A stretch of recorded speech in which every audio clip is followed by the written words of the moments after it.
What is a block hash? What is hash rate? And why is it important? Does the hash rate with proof of work based blockchains actually mean anything as a general user of cryptocurrency or an investor? Well, it absolutely does, especially if you're playing this as a long-term game with a long-term perspective, because hash rate is the security of the network, and a low hash rate can lead to a hack in the network and can therefore affect the economics in a negative way of that particular cryptocurrency, and it can have other effects as well. So in this video, I'm going to explain exactly what block hashing is in a proof of work based blockchain. I'm going to do it the best I can, and I'm going to explain to you why it's really important as anyone that interacts with cryptocurrencies in some way. So stick around, guys, and let's get into the video.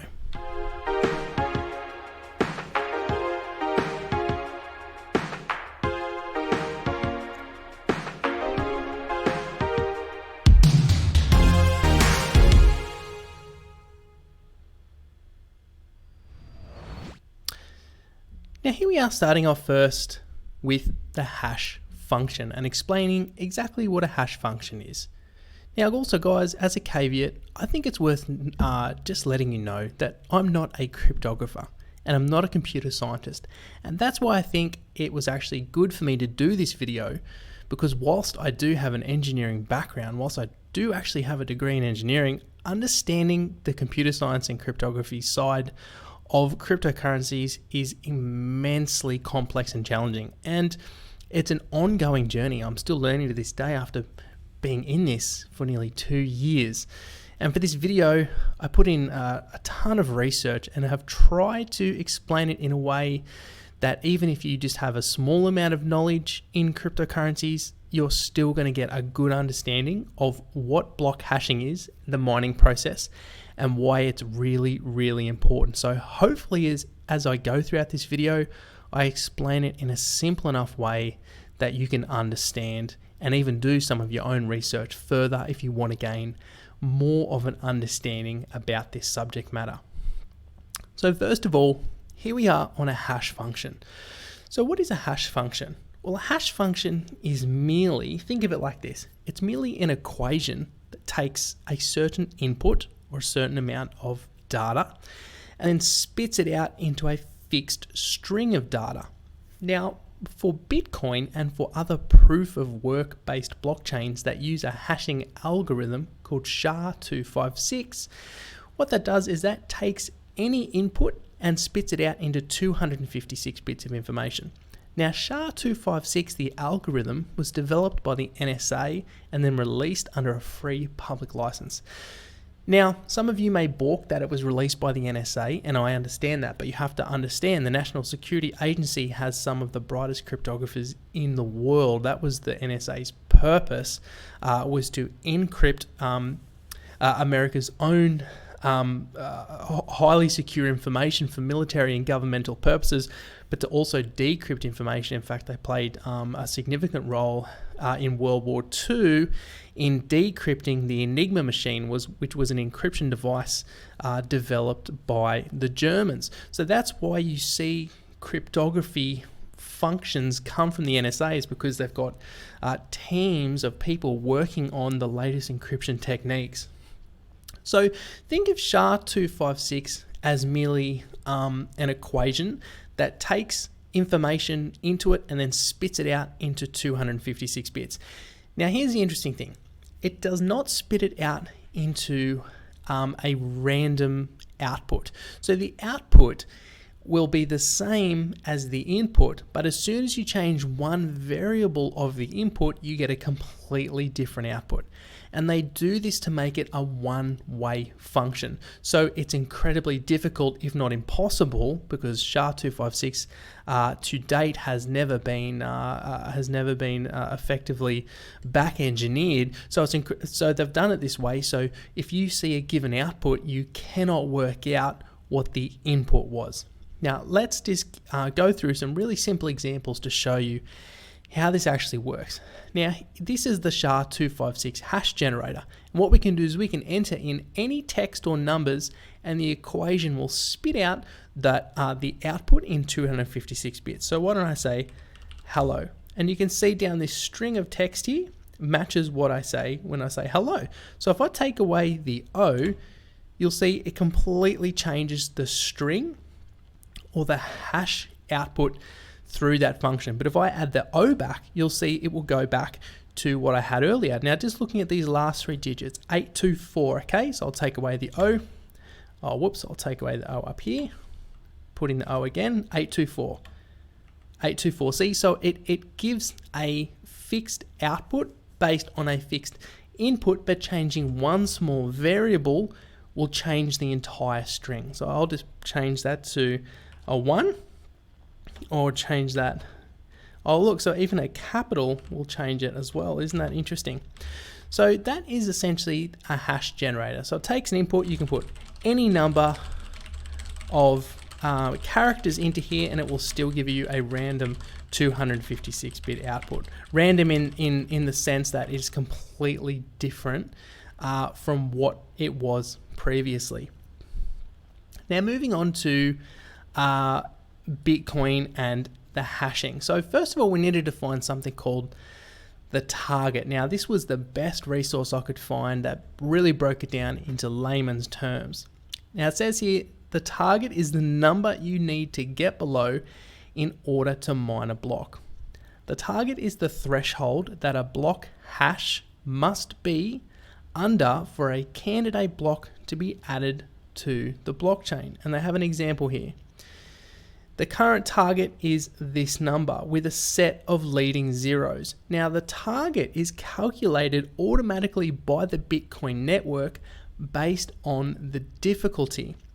Now the target must change in order to change the difficulty to mine a block, and it does this to ensure that blocks are mined approximately every 10 minutes.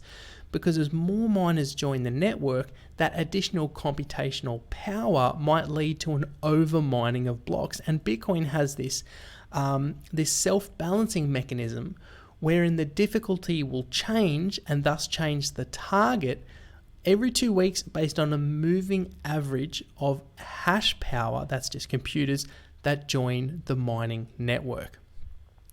So when we look at the difficulty, we'll come back to this example in a second. Here's the difficulty over time back from when Bitcoin was first released back to the Genesis block when the difficulty was 1. That meant that the target was such that mining a block had a high probability with a computer that had a low hash rate. Now remember, we worked out what a hash was. A hash is merely the output of a given input through a hash generating function or a cryptographic algorithm such as 256. So when we use terms like hash rate, that is the ability for a computer to produce a hash or an amount of hashes per second. So how many times can we run a given input to achieve an output per second? And that is a hash rate. So the more computational power you have, just to say the bigger computer you have, the more hashes you can produce per second. Therefore, you would have a higher hash rate. And that's kind of where those terms intermingle and make sense. Now, as we can see that over time, the difficulty has risen significantly on the Bitcoin network. That's because as the price of Bitcoin has gone up, it has attracted more miners to mine Bitcoin in order to receive a piece of the pie. So this is like the economic market or network effect that Bitcoin has in relation to its economics.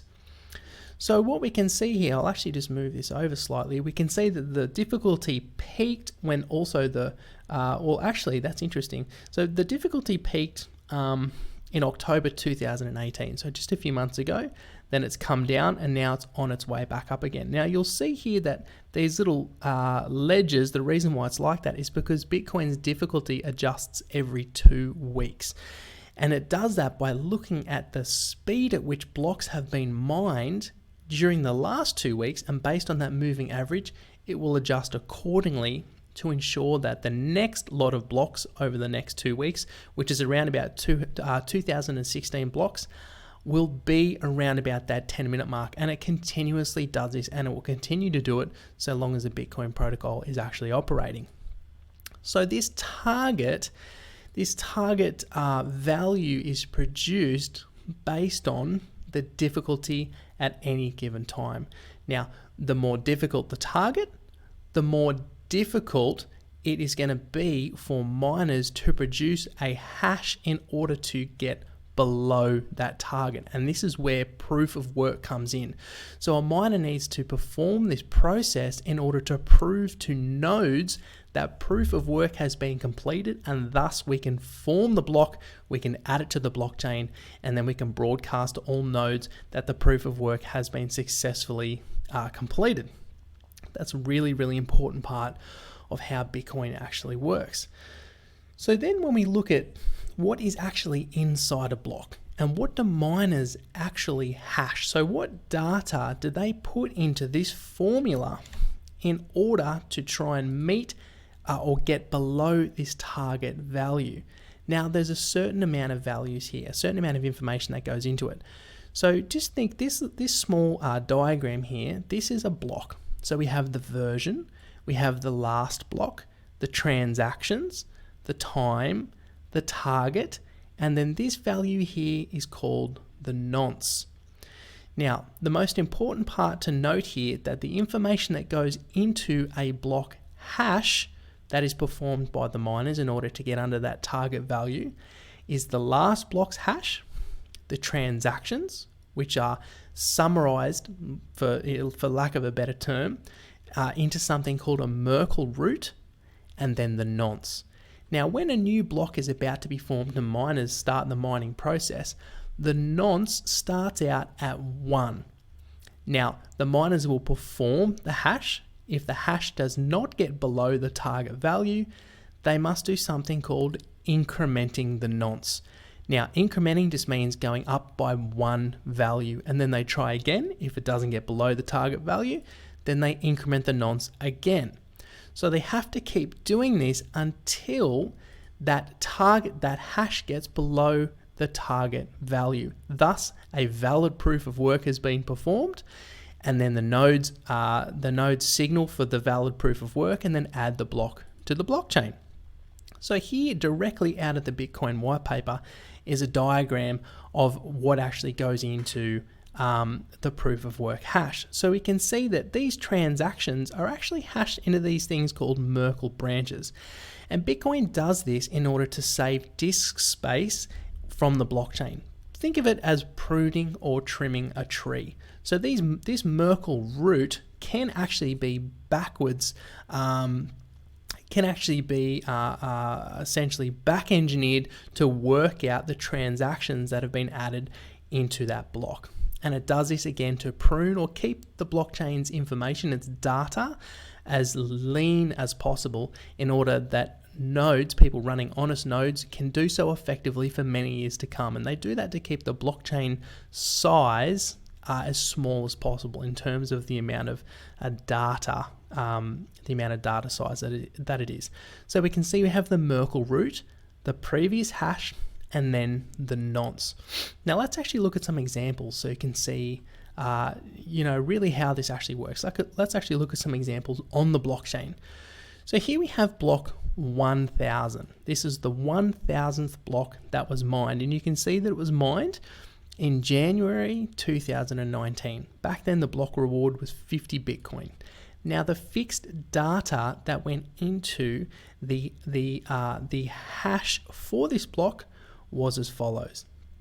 It was the Merkle root, it was the previous block, and then it was the nonce. Now you can see here the nonce is a very large number, which meant that the miner at the time that successfully mined this block had to increment or perform that many calculations through the SHA-256 hash generator in order to achieve this hash to get below what the target value was. Now, the nonce increment sometimes can be low, sometimes it can be high. It's kind of like a game of probabilities, but the probability the probability decreases as the target increases. And that's Bitcoin's way of again having a mechanism in order to keep blocks from being mined around about every 10 minutes. But the secondary benefit is that the more miners that join the network, the higher the overall hash rate becomes, and thus the probability of a 51% attack on the Bitcoin network becomes lower and lower and lower. So more about that in just a bit. So here we are on block 1000. Now, what I want you to pay attention to is the number of leading zeros with this hash. So as we can see here, there's around 8 to 9 leading zeros. Now here we are on block 10,000. Now again, what are the main values we're looking at? We're looking at the Merkle root, we're looking at the nonce, and then we're looking at the hash, right? And the previous block's hash as well. So Merkle root, nonce, and the previous block went into producing this hash. But as we can see here, we can see the number of leading zeros has increased by 1 or 2 zeros, right? Now let's move on to the next one. This is block 100,000. Now see how this hash, the number of leading zeros has increased even further? That's because the Bitcoin difficulty started to go up. Thus the target value started to increase the number of leading zeros. The probability of solving the hash was becoming more and more difficult, right? Now we go to the block 250,000. Again, look at the number of leading zeros compared to block 100,000. So it's becoming, so getting a number lower than this hash is becoming, the probability is becoming lower. Although, because this is a game of probabilities in a sense that all these miners are competing, sometimes they can get it quicker than what they would have before. So it doesn't necessarily mean they have to perform more attempts or more increments, and thus the nonce would go up in order to solve that hash. It just means there's a lower probability that they're going to do it on their own, and that's why more and more miners join the network. So here we have with this nonce is, we can see this value, I believe it was actually more, so the nonce was far higher with block 100,000 than it was with block 250,000. Then we come to the current block, or the block that was last mined, and we can see even more leading zeros in this hash as well, which again is a representation of the target value increasing as the difficulty increases. So I hope that was fairly clear. I hope it made sense. It wasn't too complicated.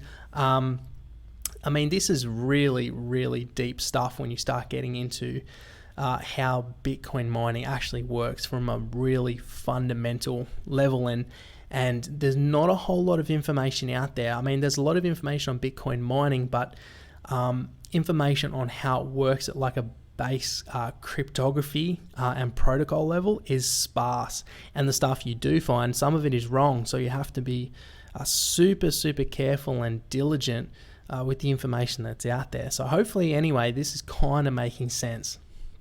So let's move on. Now what we're looking at here is the Bitcoin hash rate historical chart. This is the amount of hash power or computers per se. I mean, that's like a really basic way to kind of imagine in your head of computers joining the Bitcoin network. Now, as we can see, the hash rate has gone up significantly, and currently the hash rate is sitting at around 41.3 exahashes. That's exahashes per second. So that is, I mean, it's kind of hard to fathom on how many computers this actually is on the Bitcoin network currently, or computational power is a more accurate way of describing it, in order to participate in the mining process. So let's compare this hash rate to other proof of work chains to get a sense of scale. So here over on Litecoin is obviously a very popular cryptocurrency, but its hash rate is around about 200 terahashes currently. So Bitcoin is orders of magnitude more hash power, more hash rate on the mining network than Litecoin. Then we move over to Ethereum, and Ethereum is currently sitting at around 140 terahashes, so even less than Litecoin. And then we come over to Ethereum Classic, which was recently 51% attacked, and we can see we've only got around 8.5 terahashes.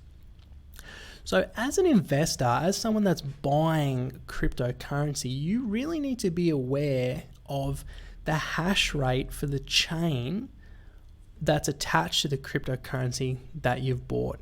The reason being, it all comes down to 51% attacks. So if a malicious entity is able to gain 51% of the hash rate of the network, what they're able to do is they're able to rewrite transactions and possibly even block transactions as well. Now, the probability of this happening for a cryptocurrency like Bitcoin is nearly zero because of the significant amount of hash power it actually has. Now, I'm not sure what the government supercomputers out there at the moment are, but I doubt all of the government's most expensive and most current supercomputers would even come to half of Bitcoin's current hash rate. Now, that is just an assumption of mine, but given the bit of knowledge I have on this topic, I doubt all of them combined would even come to half. So Bitcoin is virtually impossible to attack merely because of its hash rate.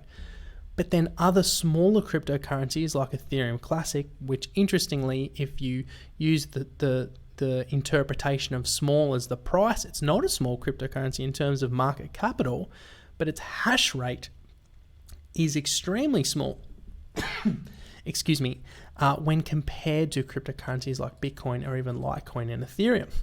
And that's why Ethereum Classic suffered a 51% attack.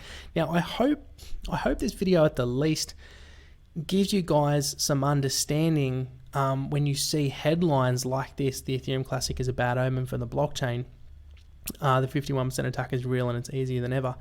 So you were able to interpret and dissect the truth behind articles like this that you see. Excuse me.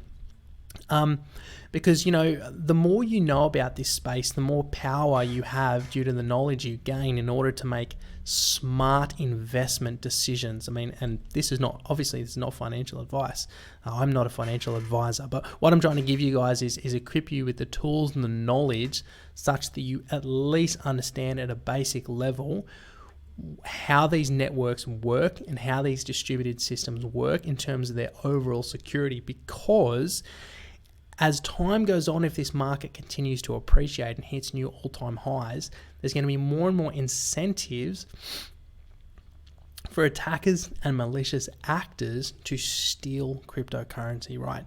So it's really important, especially while things have quietened down, to reduce your overall risk and hedge your bets on the safest in terms of network security, coins and protocols. So it's just something to keep in mind, guys. Now, before we wrap up, here's an interesting website called crypto51.app, and what they've done is using the cost of renting hash power, which you can do from websites like NiceHash. So if you don't have your own mining rigs, you can rent hash power and then use that hash power with these mining farms to mine a particular cryptocurrency. So if things are doing really well and the market's appreciating, it could be profitable. Currently, I'm not sure how profitable it would be.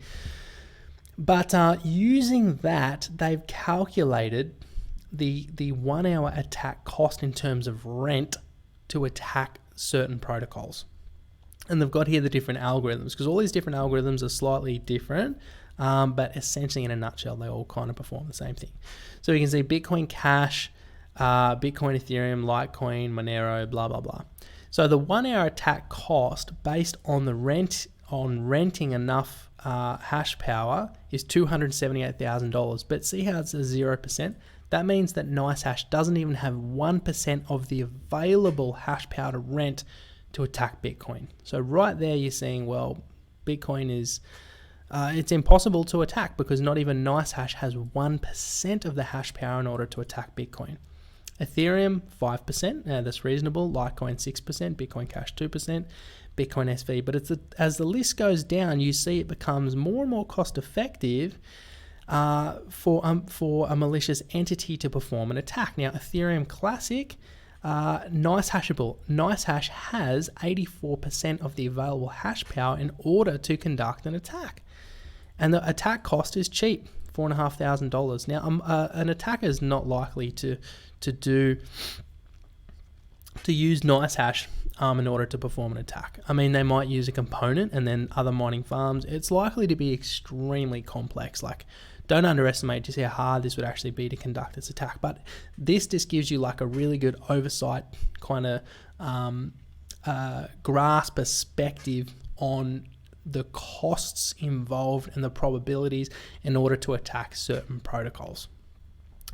So guys, that about wraps it up. I'm going to stop it there because my brain hurts after that. But I hope you gain something from it. I hope you learn something from it and how these hashing algorithms work, how these miners actually work, and how some of the back-end infrastructure for these protocols is coded, and how some of these functions actually works.